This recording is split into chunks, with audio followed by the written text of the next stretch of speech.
Maagang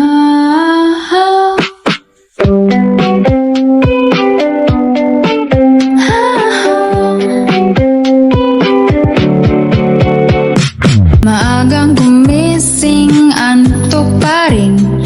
May quiz mamaya, kabado na rin.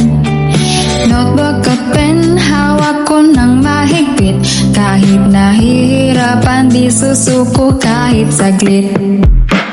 Project sa deadline, sabay-sabay. Pressure sa utak, parang di na kaya. Pero sa bawat pagod na nadarama, may dahilan kung bakit lumalaban.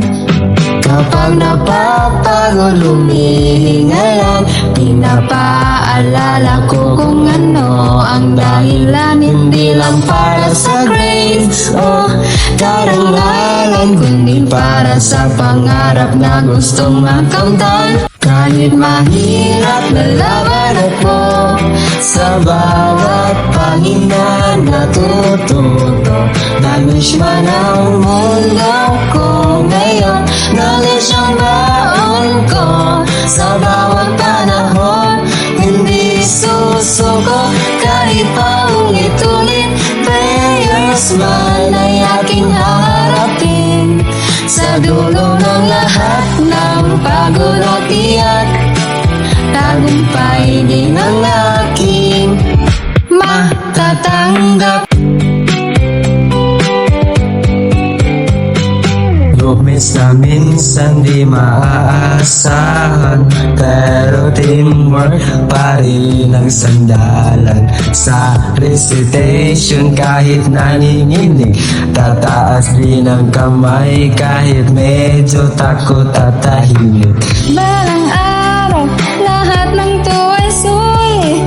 Mga puyat ko'y magiging kapalit ng isang bukas tamat na liwanag. At pangarap kong unting-unting nagiging na. Kahit mahirap, lalaban ako. Sa bawat pahina natututo. Taglish man ang mundo ko ngayon, knowledge ang baon ko. Sa bawat panahon, hindi susuko. Kahit paulit-ulit, failures man ay aking harapin. Sa dulo ng lahat ng pagod at tiyak, tagumpay din ang aking matatanggap.